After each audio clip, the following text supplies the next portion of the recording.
इथे कशाला मशीद? तुमच्या महालासमोर महाराजांनी त्यांना सांगितलंय की माझ्या मुस्लिम बांधवांनी मग प्रार्थना करायला, नमाज पडायला जायचं कुठे? ते इथेच पडले पाहिजेत. हे शिवाजी. आणि जे ब्राह्मण सांगत आहेत, लिहित आहेत, ते त्यांच्या जातीच्या, धर्माच्या नाही, जातीच्या फायद्यासाठी सांगत आहेत. म्हणून मित्र, छत्रपतींचं नाव आज ते गैर विकृत म्हणून वापरत आहेत, विकृती निर्माण करण्यासाठी, दंगली घडवण्यासाठी सांगत आहेत.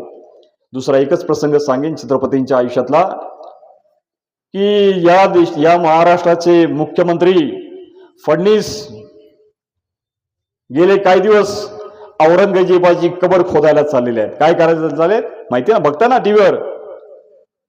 औरंगजेबाची कबर उत्खनन करूया.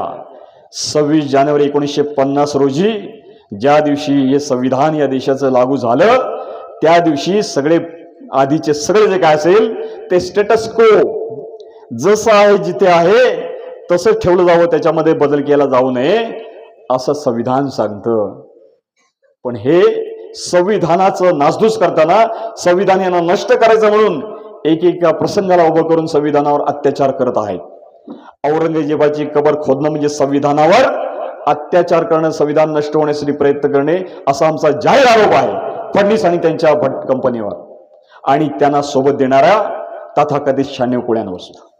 सगळ्या मराठ्यांवर आमचा आरोप नाही, सगळ्या ब्राह्मण जात वाईज नाही, पण जे जे लोक या देशाला विकृत करत आहेत, दंगली करत आहेत, त्यांच्या विरोधात आम्ही कायमचा आवाज करू, सातत्याने आवाज उठवू. हे Republican party of India, democratic socialist हे आज तुमच्या समोर जाहीरपणे सांगत आहे. हे आमची कमिटमेंट आहे.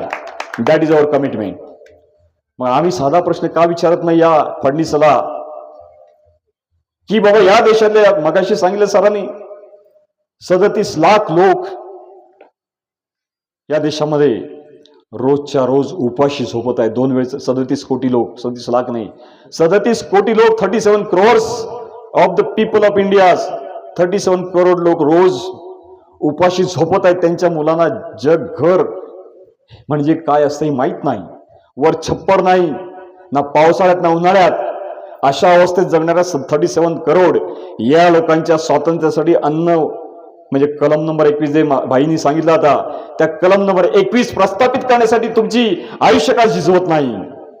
हे प्रश्न आम्ही विचारला पाहिजे. हे बटनाने ते 1 सेकंद तुम्ही दाबता ना मशीन, त्या मशीन दाबण्यापूर्वी हे प्रश्न तुमच्या मनात उभे राहिले पाहिजे. आणि मला खात्री आहे की हे प्रश्न तुम्ही त्या ताकदीने विचाराल आणि या देशाचा कायापालट जो आम्ही Republican party of India, democratic socialist तर्फे करू इच्छितो, त्याच्यामध्ये तुम्ही आमच्या सोबत असाल अशी खात्री मला वाटते. जय भीम, जय भारत, जय बुद्ध.